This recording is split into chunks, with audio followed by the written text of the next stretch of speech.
Welcome back to War Thunder and welcome aboard the Me-262 A-2a, which is Germany's reward jet at battle rating 6.7.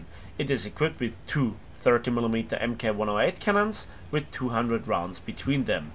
And it feels like it's a bit faster than the regular Me-262A1A at 7.0, but it just has basically half the armament. But the 0.3 battle rating difference is very important because you can't get up tier to 8.0 matches. And you mostly face 6.7 jets and high tier props. But that also puts you at a very nice position and a very bad position. Because if you're stock, props can get on your tail if they time it right. And then you have nothing left, especially when you are at low altitude.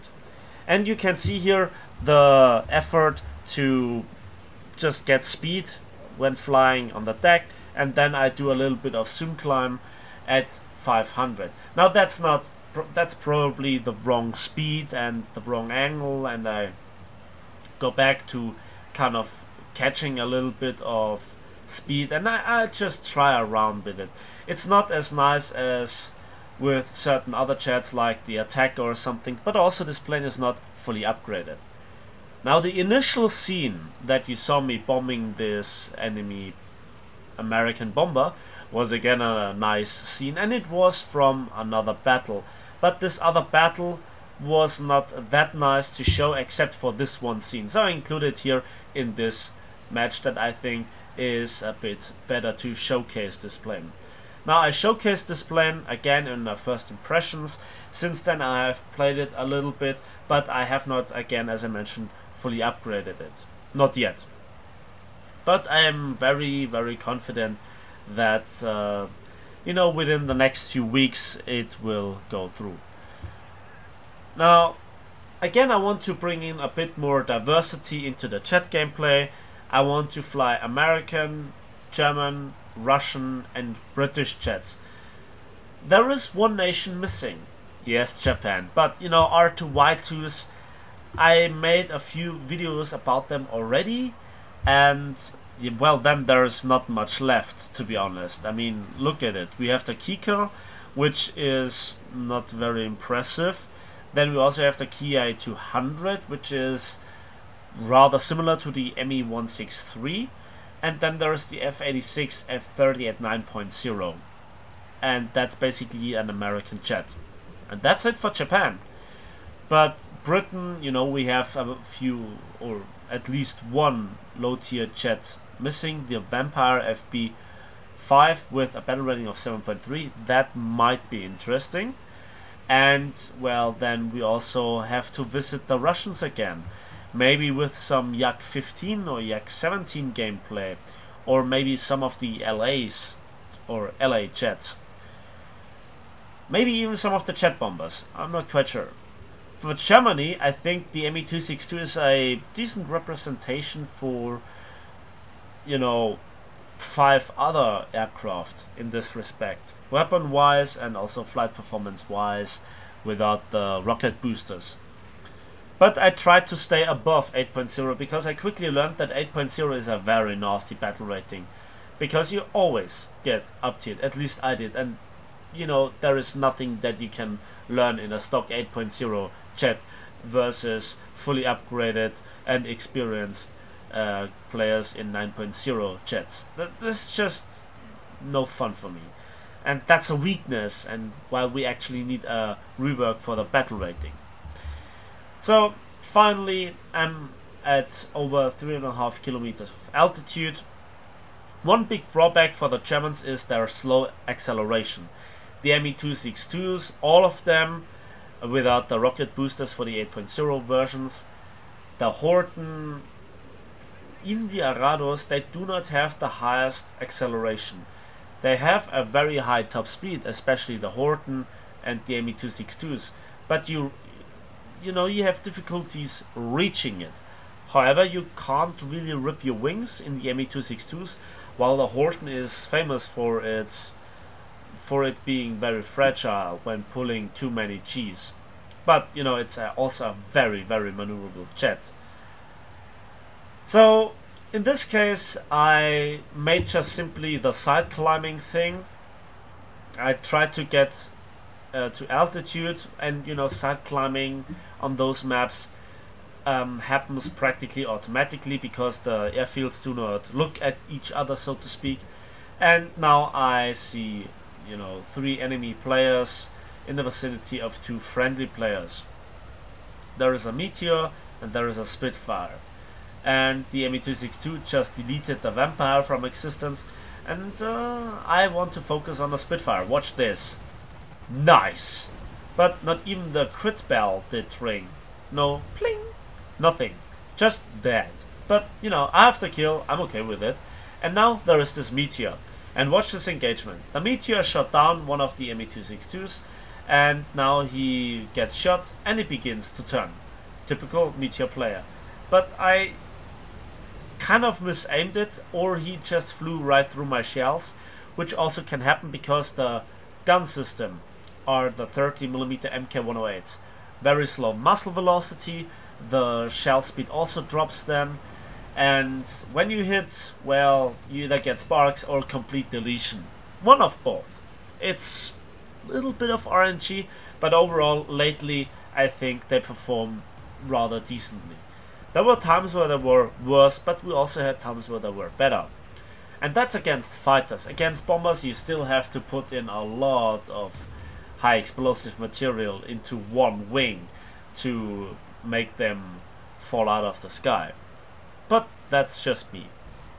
And yes, bombers are a problem, especially if they are space climbing. There is nothing more annoying than to see the B-29s doing absolutely nothing, not even climbing, and just dropping their bombs and getting huge amount of rewards. Same goes for the Tu-4, but you don't face them, gladly. And, you know, even to reach high altitude takes huge amount of times. So what I did here was a bit of controversial, because I left this green guy, my squad member, so to speak, my automatically assigned one, alone, and I focus on this Vampire, who rips a flap. And, you know, he makes one very nice thing. He does not really go for me, because now we have the advantage. And yes, I know he's yelling in chat, but I just can't help one guy, so I have to delete the Vampire. And now he comes very nicely into the gun sight, and I delete him for my 3rd kill. That was rather fast. And then watch the Spitfire. I fire at him, crit in the last second. I actually ripped off his wing, and then I want to go for the MiG-9, but he just avoids, and I fire a split second too late.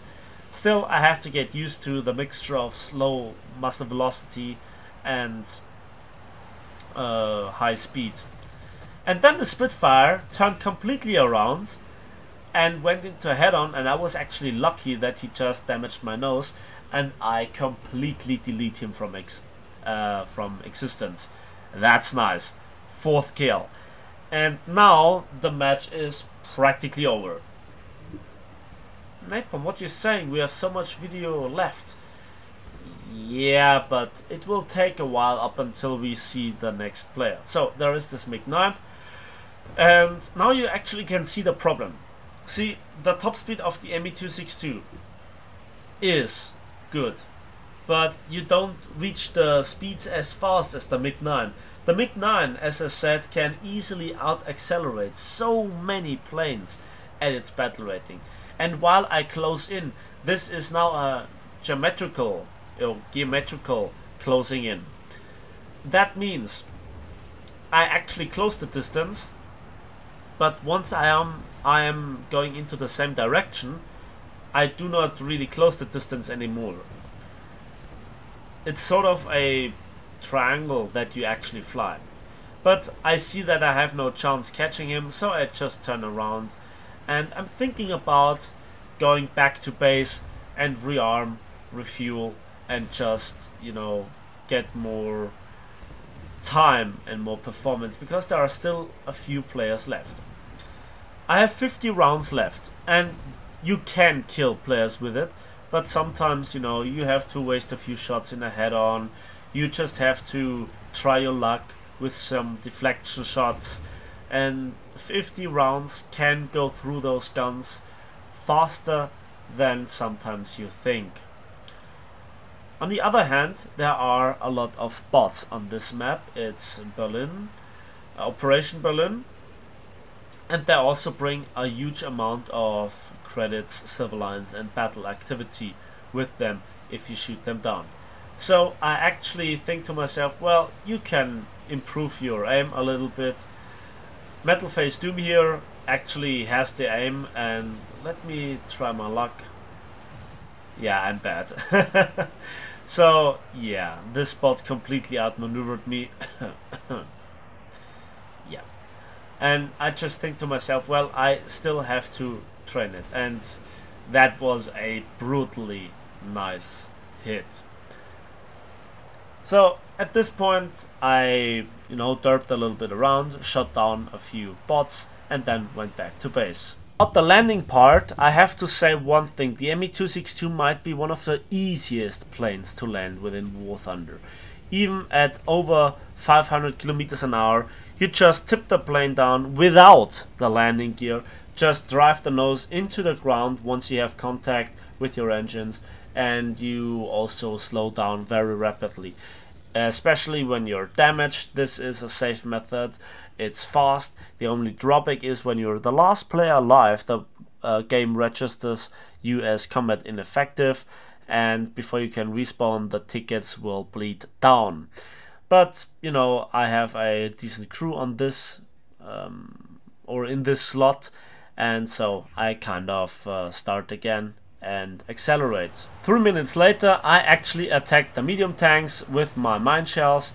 You know, it works on Sicily, or it worked on Sicily. I have to reinvestigate it, and I thought to myself, maybe I can save A from those tanks being captured, or you know, those tanks capturing the point. But it didn't happen. However, the Packgeschütze, or anti-tank guns, they actually cleaned up the bot tanks shortly afterwards. So I thought to myself, well, what can you do? You just can cruise around and wait for the enemy. Yes, I could climb, and I actually collect a lot of speed to then zoom climb, but against the MiG-9 it's difficult. You can see here 2 enemy players are alive, but one is actually, or seems to be, crashed on the runway, and we have just the information that he died once.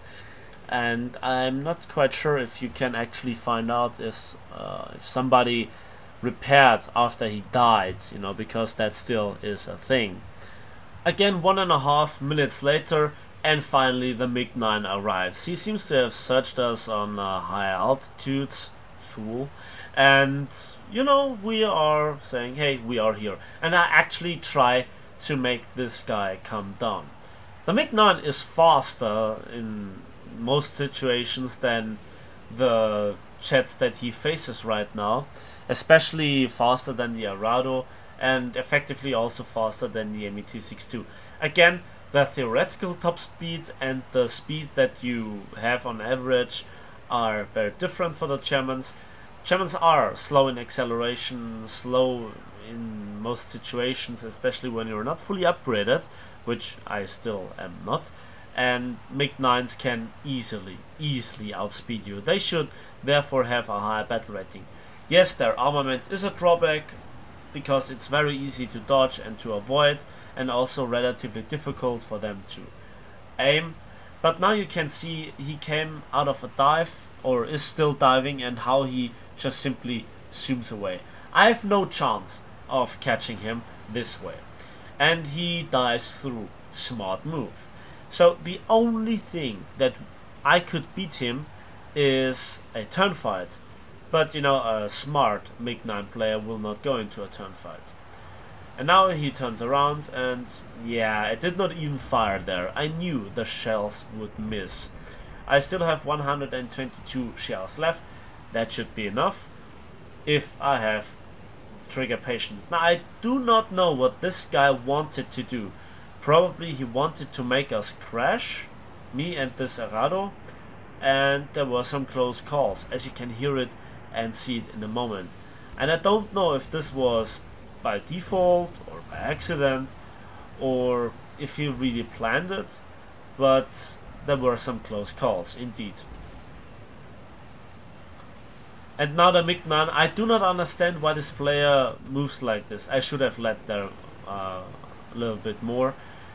I don't know why, while he is not boom and zooming us. He had the advantage and he threw it away. The last shot out of this salvo kind of registers on the tail, and you can see I can turn with him, and now I know where he will go. Critical hit, thank you very much. Ace, 5th kill, yes!